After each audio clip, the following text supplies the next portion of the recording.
welcome to CoronaNomics What Just Happened, brought to you by Econ Films, where we go through the biggest events of yet another historic week with you, our live audience. So please join the conversation on YouTube in the comments section or on Twitter using hashtag CoronaNomics. I'm Lizzie Burden, economics reporter at The Telegraph. And I'm Ben Chu, economics editor of The Independent. Well, it's been another busy 7 days of coronavirus-related news. America's big coronavirus debate rumbles on. This morning, as COVID cases mount across the country, the mass debate is intensifying. People are very passionate on both sides of the great mass debate. The partisan mass debate is heating up. Mass debate's growing. The president is trying to have us cover the mass debate. CVS, Target, and Walgreens are getting in on the mass debate. That's mask debate. I don't know what you heard. Meanwhile, Axios' Jonathan Swan interviewed Donald Trump about the White House's handling of the pandemic. It was a very professional job, but this reporter did, on the odd occasion, allow his feelings about what he was hearing from the president to peek through his otherwise impeccably neutral poker face. Pick your favourite. Meanwhile, here in the UK, we were briefed that the British government is on the verge of concluding a historic post-Brexit trade deal with Japan that could involve us flying bacon and, who knows, possibly whole pigs to the Far East. It's a game-changing deal that our Trade Secretary looking forward to for years. Opening up new pork markets. Hooray! Well, joining us this week is Lisa Cook, an economics professor at Michigan State University who served on US President Barack Obama's Council of Economic Advisors. We're also joined by Alex Tabarrok, an economics professor at George Mason University and co-founder of Marginal Revolution. Welcome to you both. Great to be here. Well, we're going to talk through our wonderful guests' moments of the week very shortly, but first of all, to our audience Twitter poll, where we're going to which will discuss the results towards the end of the show. And our question this week is: in the week that Joe Biden delayed his vice presidential running mate pick, we want to know which of the muted candidates you would trust most to help with the US post-COVID economic recovery. Would it be Kamala Harris? Would it be Elizabeth Warren? Would it be Tammy Duckworth, perhaps, or an other? Please tell us your reasons why. A lot of people have been voting already. It's obviously just a bit of fun, not scientific by any means, but go on at CoronaNomics TV on Twitter. That's at CoronaNomics TV. And please cast your vote, and we will discuss it towards the end of the programme. If you've got a question too, you can send it to us that way. But Lizzie, you're going to start with your moment of the week, actually, first. What was it? Well, for me, it has to be the explosion in Beirut. I recently visited Lebanese friends in Beirut and stayed not far from the port. It's an incredible, truly multicultural city. It really is the Paris of the Middle East. So it's a real tragedy that the city should be destroyed like this and that so many people should have been killed.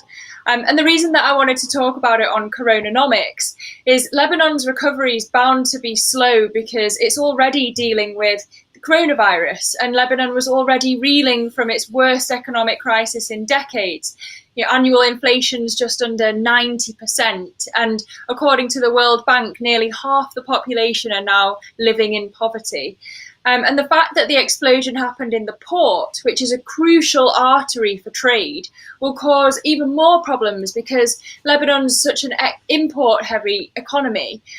Food prices had already trebled compared to last year, and a grain silo was hit in the explosion, leaving Lebanon with less than a month's grain reserves. We're going to hear in a minute live from Chloe Cornish, the Financial Times' Middle East correspondent in Beirut. But could we start by getting some quick reaction from both of you? Alex, what are your thoughts on the situation there? Well, what I imagine is, suppose we had an explosion like this in New York, in San Francisco, in Boston, in Houston, in 10 U.S. cities. Well, that's actually our COVID deaths. This is not at all to make light of the terrible tragedy in Beirut, but it is to put the even bigger tragedy of the deaths in the United States into some kind of a context. It really is like 10 Beiruts every single day. And Lisa, how about you? What are your thoughts? I think it's the consummate tragedy. Beirut has seen so much violence and civil war. Lebanon has seen so much civil war in the past many years, actually for my lifetime. And I think that this is really egregious. Whatever corruption, whatever led to this situation of dangerous chemicals just being held without any sort of oversight, without any sort of fines, without any sort of monitoring. I think it's just outrageous. And I think that everybody involved should be held accountable, including that Russian ship, from what I understand, that just deposited the ammonium nitrate there. So everyone should be held accountable. And it's just an awful human tragedy. Well, we're lucky to be joined now by the FT's Chloe Cornish. Chloe, hi there, how are you? Hi. Oh, all right, thank you. Great. I mean, Lebanon's been compared to Venezuela and Zimbabwe, and the ex-foreign minister said that Lebanon's on the edge of becoming a failed state. I wonder, what's the latest where you are?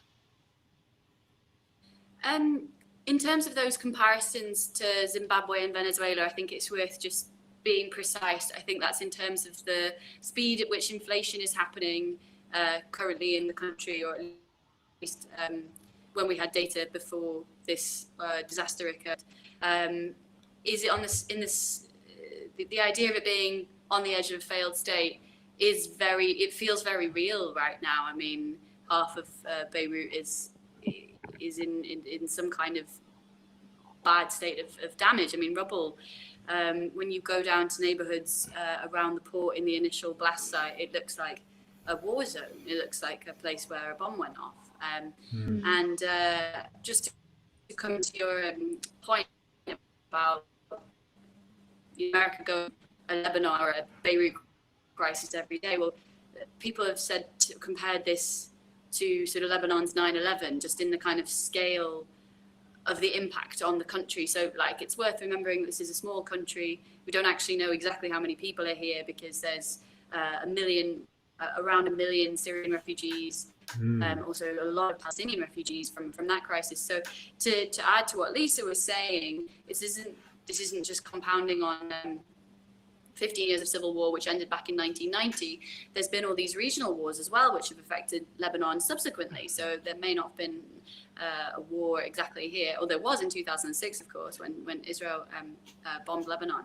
So all of these things come one after the other in some ways. I think if you're looking at this from the long view, you have to say that this is just the latest, but one of the most horrible examples of tragedy befalling this country. But the thing is, people want accountability now.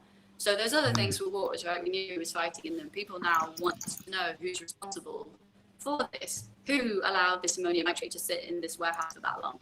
Whose idea was it to have something that was, equivalent of maybe a tenth of a nuclear bomb, some people are saying, to sit around in the most important trade facility in the entire country. And where were you at the moment when the explosion happened?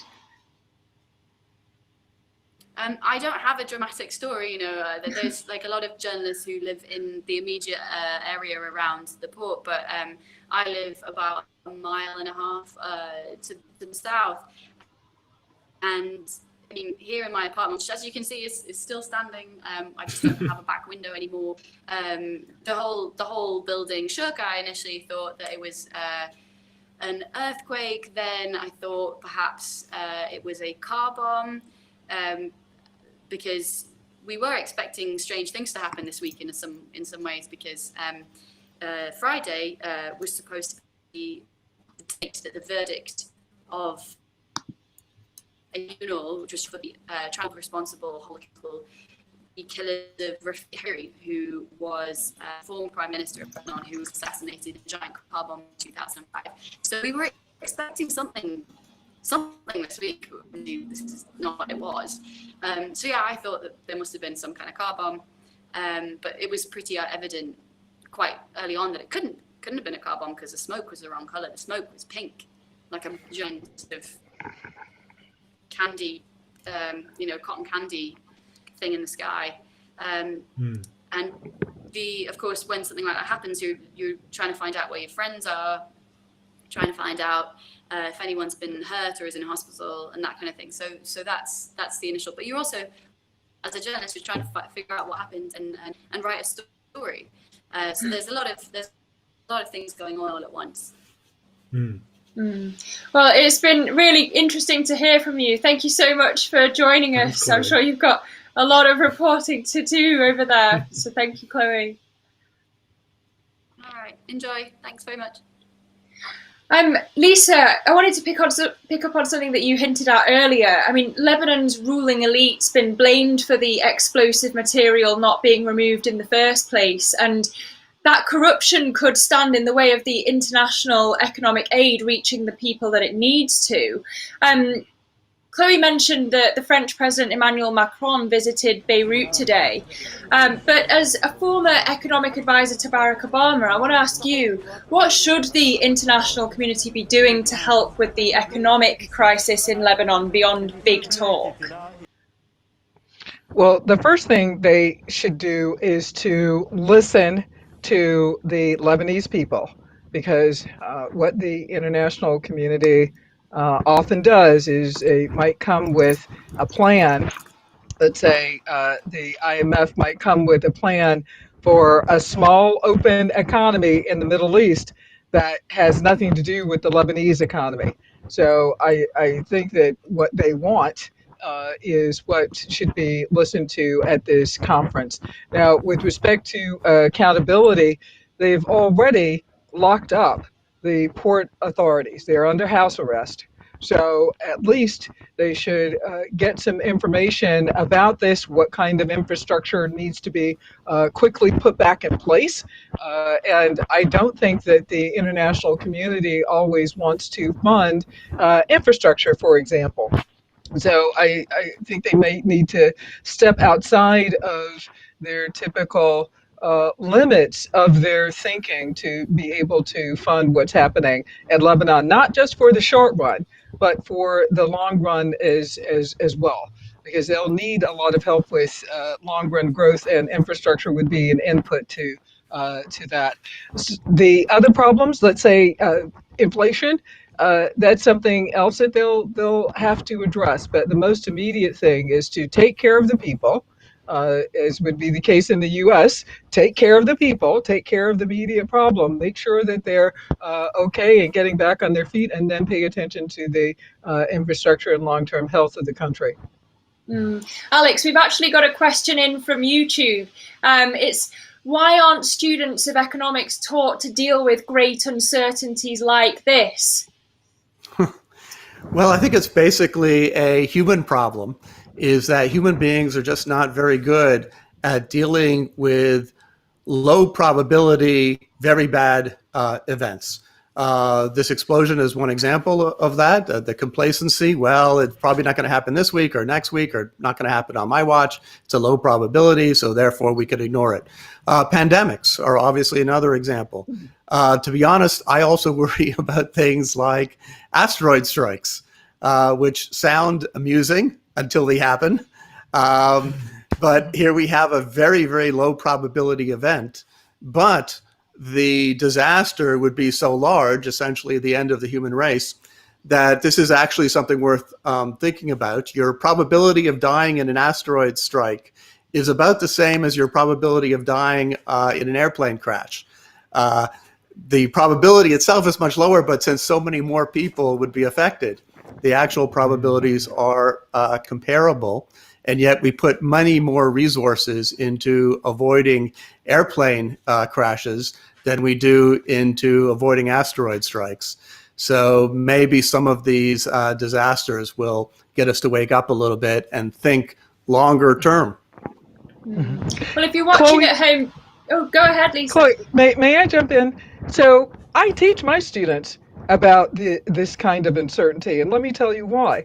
I wrote my dissertation in Russia, and I wrote it on the Russian banking system in the 1990s. I know about uncertainty. I think that we think too much about the specific circumstances of a bygone era of the American economy, and we have injected a lot more uncertainty into that American economy. I helped advise the government of Rwanda in its first post-genocide IMF program.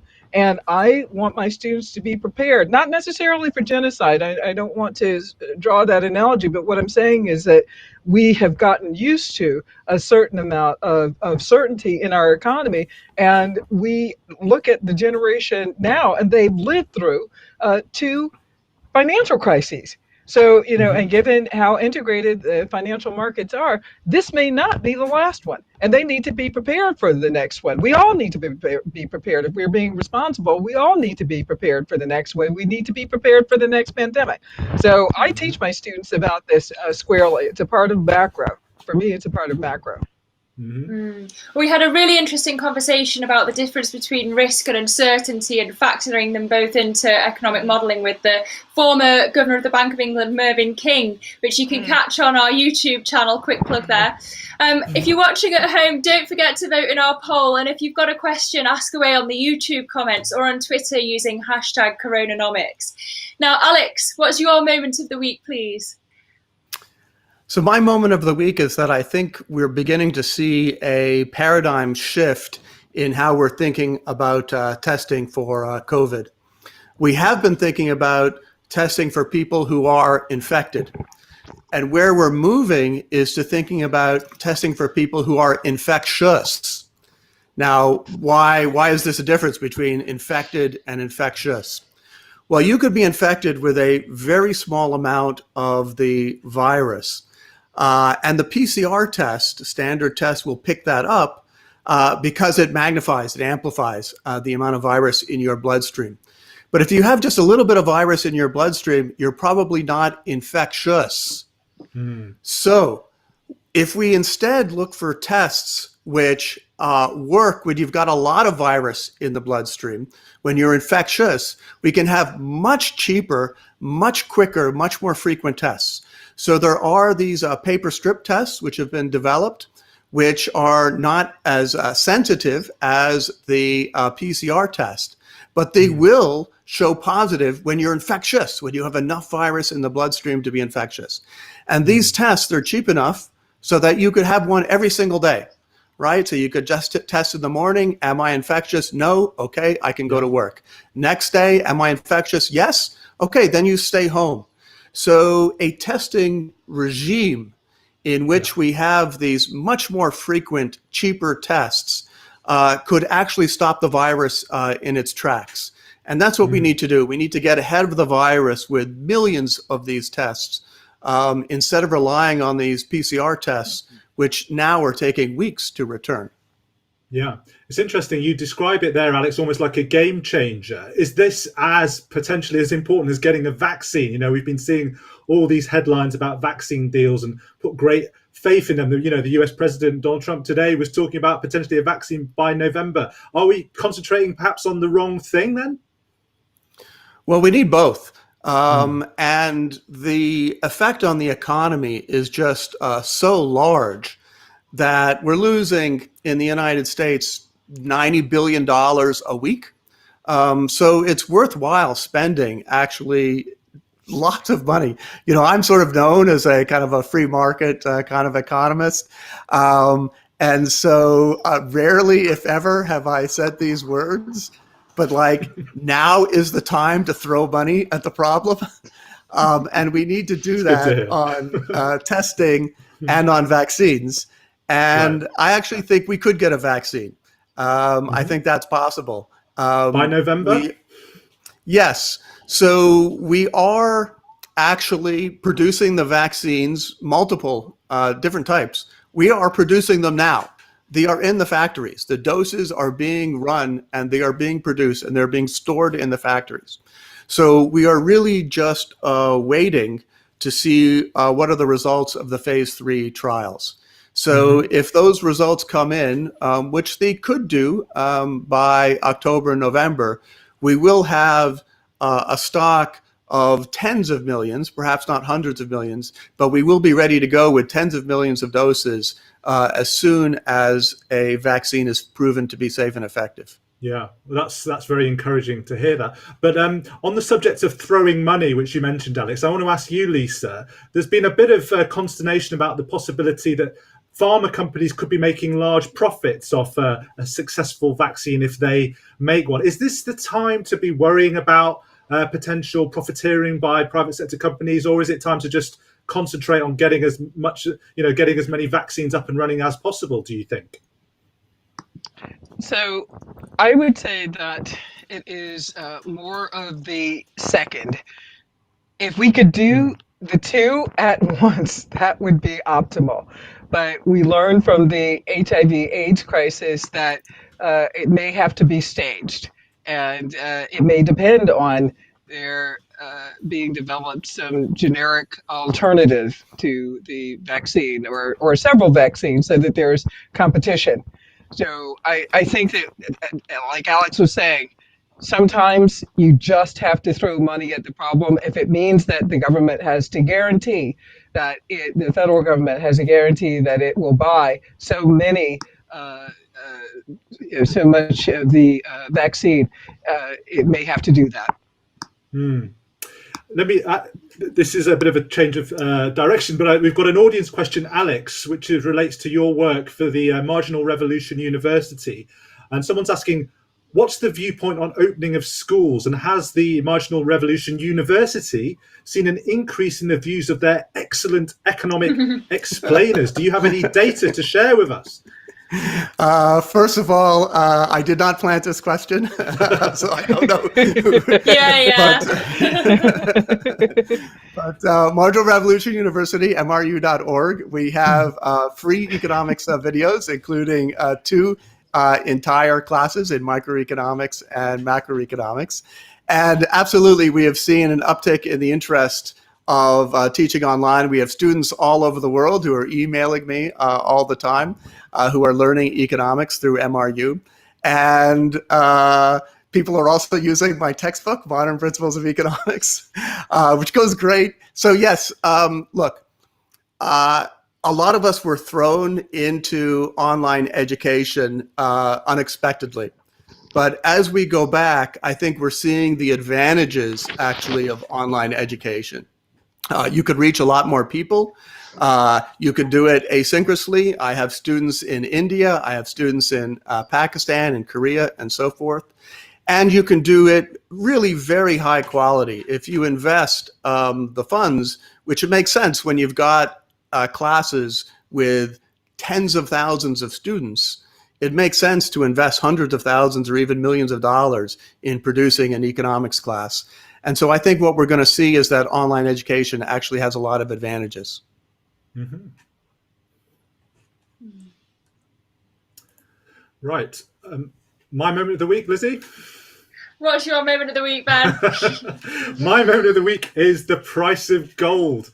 Now, we often hear about the phrase good as gold. Well, that's an accolade which is becoming ever more expensive and impressive by the day, because the price of gold hit a record level this week. It was more than $2,000 an ounce earlier this week. So what? Well, it's good, obviously, if you own gold. But what about the rest of us?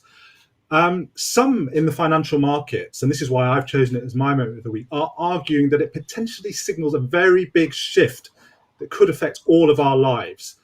Now, there's a consensus that the gold price spike is probably driven in the short term by weakness of the US dollar, with gold tending to rise historically when the dollar falls. Yet some are going further. Some are suggesting that this could perhaps reflect the beginning of the end of the dollar's role as the dominant global reserve currency. Related to that, some are suggesting that it means that big inflation is coming, with gold being a classic inflation hedge for investors. And obviously governments have a lot of debt that they've ratcheted up during this crisis, and they might welcome a bit of inflation. Now, personally, I'm pretty skeptical about both theories, the idea that the dollar could be losing its status as the reserve currency. I think you've got to ask what's going to take its place as the main currency underpinning global trade. Is it going to be the euro? Quite hard to see at the moment. The yuan, the Chinese yuan, the same. I can't see it for some time yet. It may happen one day, but I think it's probably premature.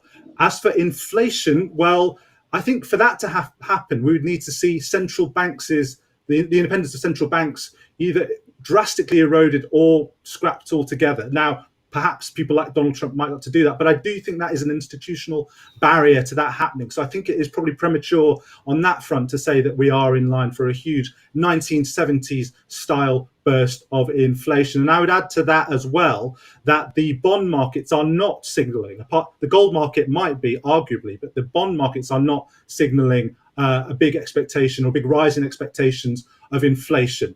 But that's all my opinion. I may very well be completely wrong. So let me ask you, first of all, Alex, what is your view about the future of the dollar as the global reserve currency? Could the dollar have had its day? Well, I'm afraid to be boring, but I'm going to agree with you. So I think the dollar is still pretty stable. I'm not worried about gold. Bitcoin is up. And I think if we're going to go to a new monetary system, it's going to be a digital currency, maybe Bitcoin or Elrond or Open Libra, Facebook's new currency. So that's where I think the monetary systems are going, but we're still a long way from that. And the US dollar is very stable, historically understood. And so, yeah, I'm not. The Fed, by the way, has promised this week to increase inflation, which is a pretty big change. But the Fed has had trouble getting inflation up to 2%, which is where they want it, at least where they say they want it. So I don't think we're going back to like 10% inflation, and 3 or 4% would be fine. Would actually have some benefits. So I'm really not concerned about inflation, and if anything, a little bit more inflation would probably be a good thing for the economy. Yeah. What, do you share that view, Lisa, or do you think perhaps we might be getting some inflation to help deal with these debt piles after the crisis is over? I agree with Alex, and I think I'd go even further. I'm worried about deflation. I think that we've certainly seen the air taken out of a number of different prices, and we haven't hit our 2%, or the Federal Reserve hasn't hit its 2% target. I think maybe in the last decade we hit it twice, if that. And I really think that this is not the right conversation right now. And I'm not worried by the thought that another currency might replace the dollar in the short run. And with respect to digital currencies, there's so much that has to be worked out. I think that's a long way away as well. I was pushing mobile money to try to get direct payments to Americans. In May, I had this proposal out there. It was very different. I was just trying to make sure that the people who were underserved, not unbanked, but underbanked, got their money quickly. And a lot of those people are the low-wage workers who lost their jobs first. And that's a different type of proposal, one that would be backed by the Federal Reserve, one that would be backed by the regulators, the financial institution regulators of the United States. But I would hope that digital currencies become more widely used, but I think that's going to be a long ways away. Yeah, well, that brings us on very nicely, I think, to your moment of the week in a moment, Lisa. But first, don't forget to vote in our Twitter poll at CoronaNomics TV. And if you've got a question for us, leave us one in the YouTube comments or on Twitter at CoronaNomics TV. So, as we were saying, Lisa, what was your moment of the week? My moment of the week happened on July 31st, and it was the expiration of the additional unemployment benefits that have been put in place for Americans. And I think it is unconscionable that this has happened. It is, in this environment, it is the worst thing that could happen. Let's just think about the data. 41% of African Americans, 42% of Latinos versus 21% of white American renters will have said in the last census pulse survey that they could not afford to pay their rent. Now, there was support of there's mental assistance that was included in the CARES Act and eviction bans that were put in place. Those are expiring. If we continue to allow this to happen, 20% of renter households in America will be evicted. The people in those households will be evicted. This is crazy. And it says to me that there aren't enough people with the lived experience of the American economy who are making policy. I have been evicted before in a very nice apartment in New York City, a doorman building. It was a sublet, just like many are, and the tenant had not been paying rent. And you can't understand how destabilizing that is. And this is when I was working at an investment bank. It was completely destabilizing. And you can't organize, families can't organize themselves under normal circumstances if they are evicted. But now they face COVID-19 and they have to go to, say, homeless shelters where you can't social distance. I think it is unconscionable, again, that these have not been extended. May 15th, 2020 is when the HEROES Act was passed, a $3 trillion package, and that should have been extended. And I really think that this has got to stop. We have to throw money at this problem now until we get the virus under control. That's a first priority. It is not happening right now. But Lisa, it's interesting, isn't it? Because Donald Trump has suggested that he may use an executive order to break the deadlock in Congress and keep those checks flowing to the people who you identify as really needing them. That would be a bit of an irony, wouldn't it? You know, would you be sort of cheering him on as he sort of potentially breaks the law to keep the money flowing? Yes. I'd like him to break the law for a good reason. Yes. Interesting. Well, let's bring in Alex here. Would you welcome that, or is that a dangerous road to go down? Just on a very big picture viewpoint, I think we have too much executive power in the United States, and the pandemic disaster, which is not all due to Donald Trump by any means. The FDA failed, the CDC failed. We had multiple levels of failure. But the fact that having a bad person, rather incompetent person at the top, can generate these cascading failures and kill thousands of people in the United States is a big indication that we're much too top heavy in the United States. And you can really see this. Congress. This is the job of Congress. So Congress has completely failed. Congress has become very complacent. Congress is supposed to be passing the laws, not the president. Okay. So this really is an example of how through multiple administrations, Democratic and Republicans, that power has just been shifted to the presidency. Congress has become a dead weight. And as a result, when we have someone at the top who isn't very interested or doesn't read very much or is not very on the ball, the whole system falls apart, and that's a real danger. Congress needs to get its act back together and take actually some power back and some responsibility. We can't always be blaming one person. The whole system needs to take responsibility. Yeah. Well, on that subject, we've actually got to... Sorry, go ahead. Go ahead, Lisa. I was just going to say that I would add that if we take this to its logical conclusion, the Federal Reserve is being asked to do too much. I mean, fiscal policy should be made by Congress, and they keep kicking the ball down the road.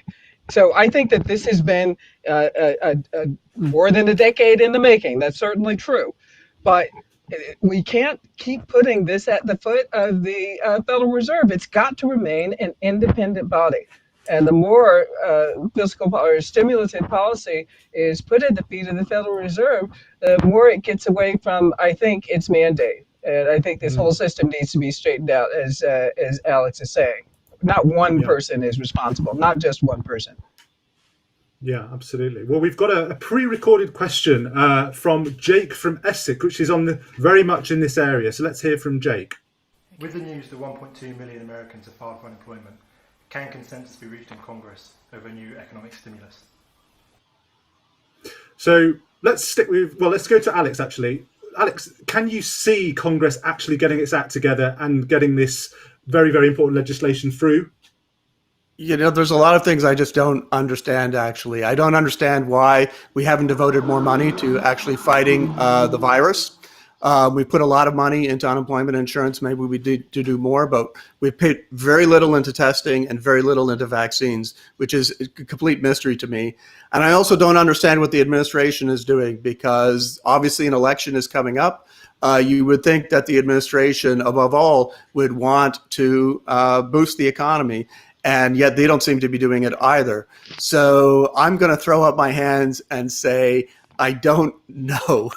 It's just very confusing. I don't understand why this is in anyone's interest, but it's a disaster.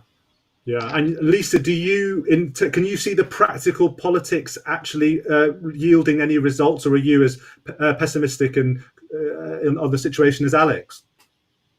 I'm baffled, but I do think that once they get back to their districts and they talk to people who are suffering tremendously everywhere, not just in urban areas, not just in the Northeast or on the coast. Once they talk to people, they will understand that the virus is everywhere. And like Alex, I cannot believe that there is no national strategy, no coherent national strategy to fight this virus. It's unconscionable. Well, we're coming towards the end, so that means we're going to reveal the results of our Twitter poll. And a reminder of what we were talking about, we're asking you to give your views on, is which potential Joe Biden vice president would you most trust with the USA's economic recovery? A reminder of your choices: Kamala Harris, Elizabeth Warren, Tammy Duckworth, or an other, and give us your reasons. So let's see what the results were, what you, in our unscientific Twitter poll, said as who would be the most trusted candidate. And it's an absolute landslide, Lisa, for Kamala Harris. Almost 77% of voters on Twitter thinks that she could be most trusted with the economic recovery. She obviously, she has a very high profile, having run tried to get the Democratic nomination. Do you share the views of the people on Twitter that we sampled, Lisa? Well, I find that I find it surprising, but I think that this is a very strong pool of people. One thing that is definitely true is that that person will have to have enough experience to be able to start working, hit the ground running on day one. And that whole list has quite a bit of experience. I think the thing that sets Kamala Harris apart is that California is either the 6th, 7th, or 8th largest economy in the world. So that person who has been in an executive position in California as Attorney General, not exactly making economic policy, but certainly is accustomed to running a very large economy, and we're going to need that kind of guidance, that kind of help. Now, Alex, second on that poll was Elizabeth Warren, and she is not probably the free marketeer's choice, or perhaps you'll correct me, but I wouldn't have put her down for that. A choice between her and Kamala Harris for you. Do you have a preference, or are you an other? Actually, I think Tammy Duckworth is very interesting. Right. I think she ranks low because people don't know her yet. But if you look at her vita and her life story, which is incredible, a combat veteran, I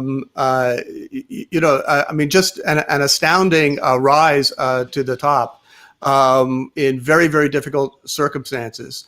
That to me, she inspires, just from her story, a lot of confidence, which is not to say that it's my first choice, but I think as people begin to learn more about Tammy Duckworth, they're going to be really impressed.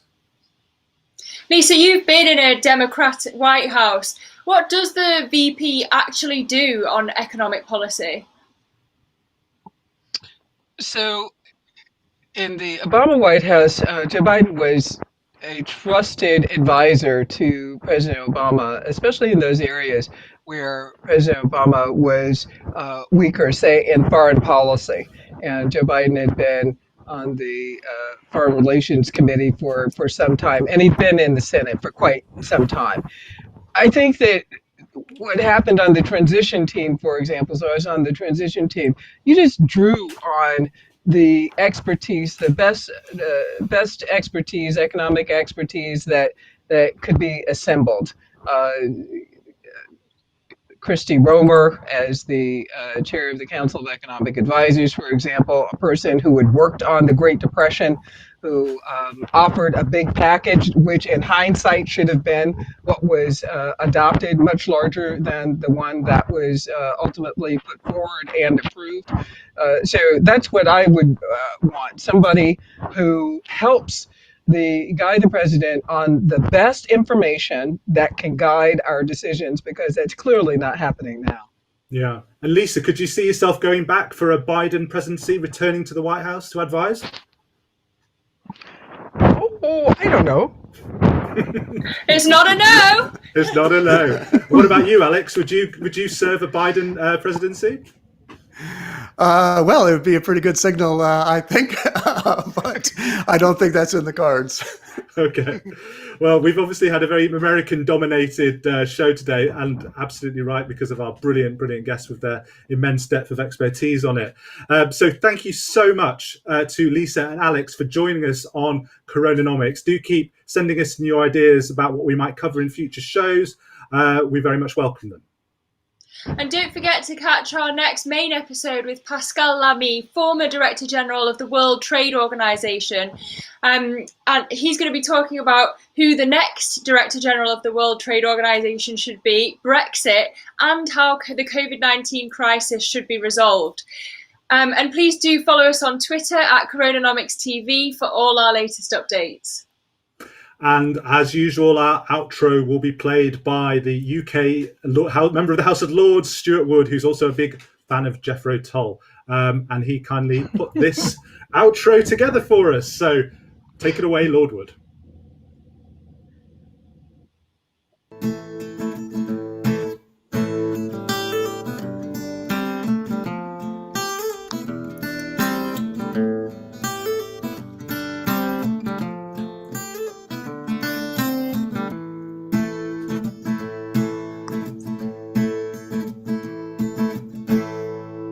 China